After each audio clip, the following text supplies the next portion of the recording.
Shalom, and welcome to another in our series of podcasts from Temple Beth, a dynamic center for conservative Judaism in Los Angeles. This is a recording of a Shabbat sermon with Rabbi-Cantor Chorny. We drove past a Stranger Things billboard this week, and one of my kids asked me, "What's with all the bikes in Stranger Things?" It was a simpler time, I said. I tried to explain the bikes and what it was like growing up in the 80s and 90s.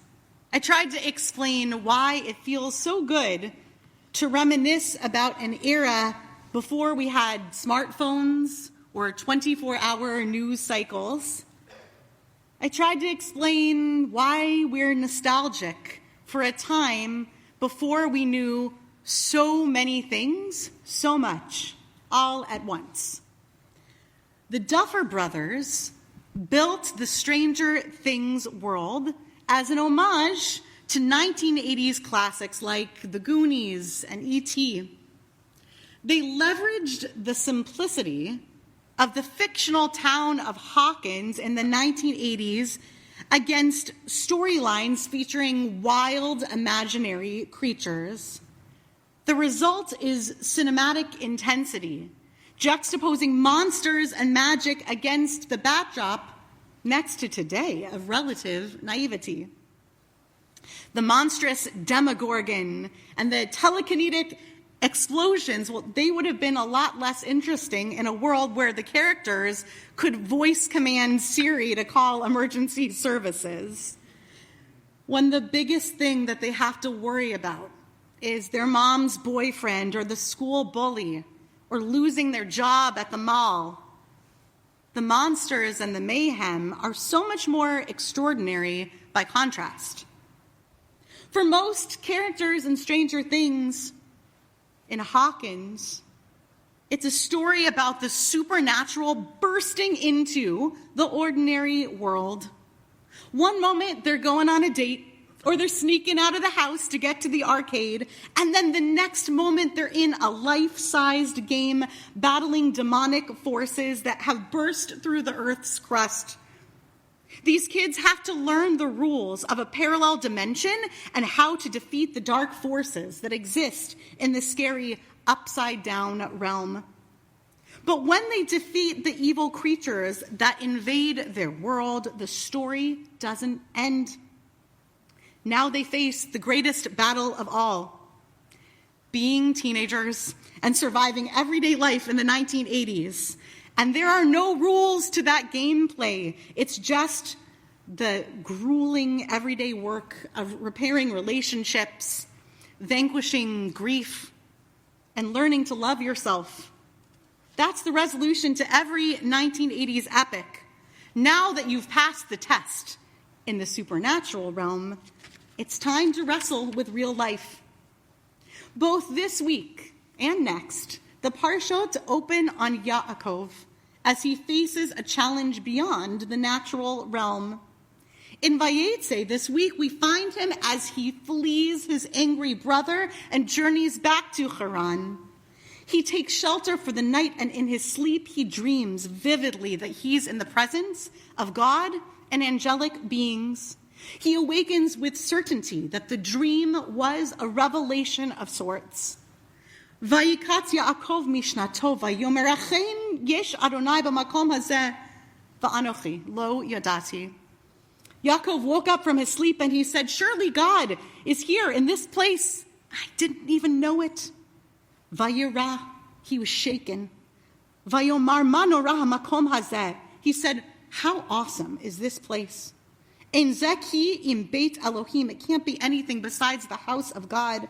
V'zeh shar hashamayim. This is a gateway to heaven. Yaakov's discovery, his stumbling into such a divine space, indeed left him in yirah. He was shaken, and he was appalled that he had simply fallen asleep, as if he were just anywhere. We shouldn't be all that surprised about Yaakov's lack of attunement.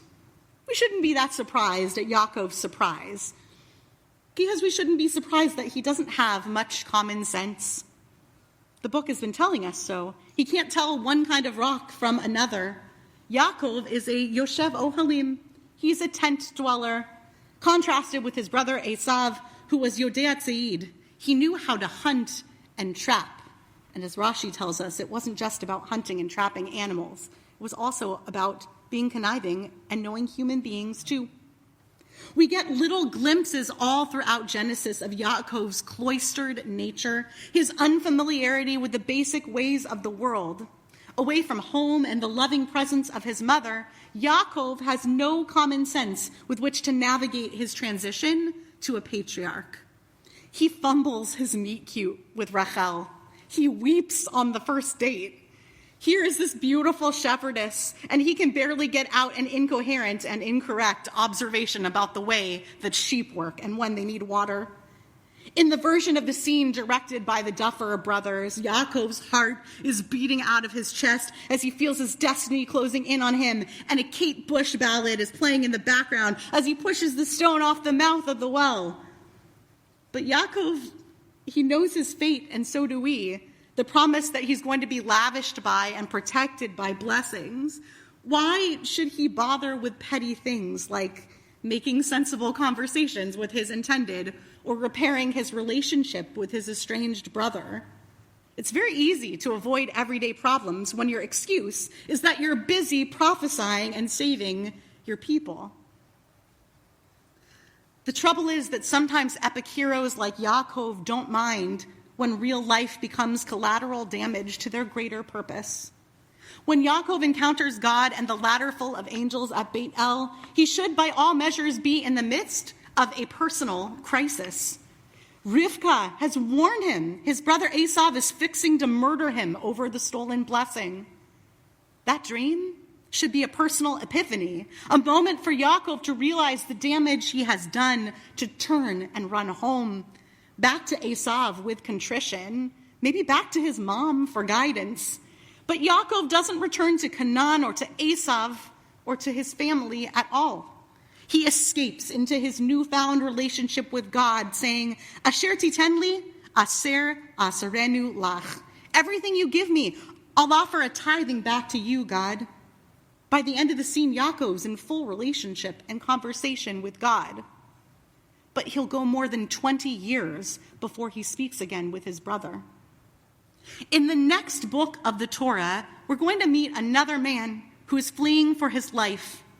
Moshe is wanted for manslaughter, and he escapes to Midian, where his acts of kindness and bravery earn him immediate respect. We watch as Moshe's attunement to the needs of people right there around him grows sharper and stronger with each passing year. Vayar besivlotam, vayar ish mitzri.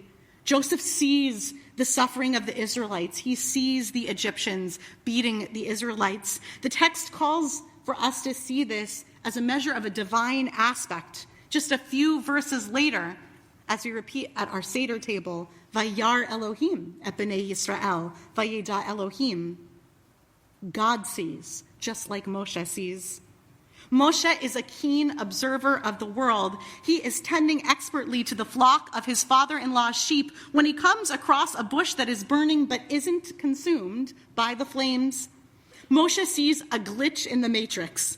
And it's the contrast of that moment with everything that Moshe knows to be true about the natural world that serves as an invitation into a relationship with a God of wonders. The 15th century Spanish commentary of the Akedat Yitzchak teaches that we should understand Yaakov and his shortcomings through the context of Moshe's attunement to the natural world. He writes, leading one's sheep in the best manner possible, utilizing all the knowledge of natural law, brings one to the threshold of engaging higher norms, the supernatural. This encounter was certainly not accidental, that is, the encounter with the burning bush.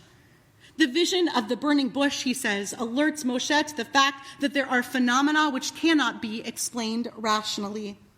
To gain an insight into the significance of such phenomena, Moshe steps closer to examine the spectacle. He wants to know if the fact that the bush was not being consumed was due to its fire being only apparent fire, or whether it was real fire and there was something strange about the composition of the bush itself. In other words, Moshe is an expert shepherd. He understands patterns of the natural world, how sheep work, how fire burns, how people work, how they sometimes beat others unfairly, or crowd the well even when others are thirsty. He sees this anomalous burning bush and he stops in his tracks and he turns toward it. The 13th century French commentator Chorny writes that the way this phrase works, asura na va'ere, he's going to turn and look at this bush. It's an indication that Moshe was not startled by the bush, but rather drawn in, curious, not, as you might expect, asking a million questions that anyone would reasonably have about God or God's rules or God's supernal realm.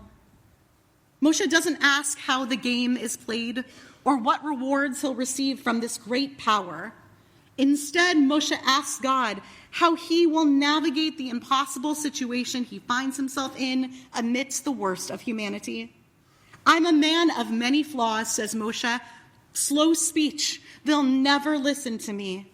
God tries to assuage Moshe's fears, promising wondrous miracles that will surely convince the people. But what convinces Moshe that all will be okay isn't the promise of a rod that will turn into a snake, or an arm that can turn scaly and unscaly, or the power to turn water into blood. All of these can be replicated by the sleight of hand of Egyptian magicians. What finally convinces Moshe is the promise that his brother Aharon will be at his side. Even God doesn't seem to understand why this promise, and Aaron will be with you, the promise of a simple brotherly show of support, that's the thing that convinces Moshe that he has what he needs to shepherd his people. God is explicitly angry that the miraculous signs God offered didn't persuade Moshe to take the mantle of leadership. But that's because God is an expert on the divine, on the supernatural, the governance of the world in another realm, the world above. Moshe is an expert in humanity. After all, the first thing Moshe does when he finishes speaking with God is return to his father-in-law and ask for his blessing to return to the Israelites in Egypt. That's a street-smart man, knowing that no command from God or prophecy can excuse you from checking in with your wife's family before changing the trajectory of your entire life. Most days in Hawkins, back in the Torah with Yaakov and Moshe, most days, these days in 2025, they don't look like an episode of Stranger Things or a scene from the Torah.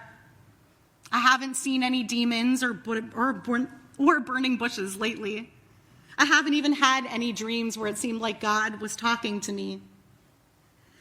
But we do live in an era where the theme every day seems to be another set of unprecedented times, where there is always a new crisis, something personal or professional or spiritual.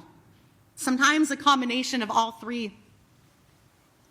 The more dramatic the event, the more likely we are to ascribe meaning to it, to look at big moments as revelations about our bigger purpose. But if the times when we pay attention are only the times when we tell ourselves these are the moments that really matter, then we're not living in this world or for this world. We're living only for the sense of a higher purpose, and not this world.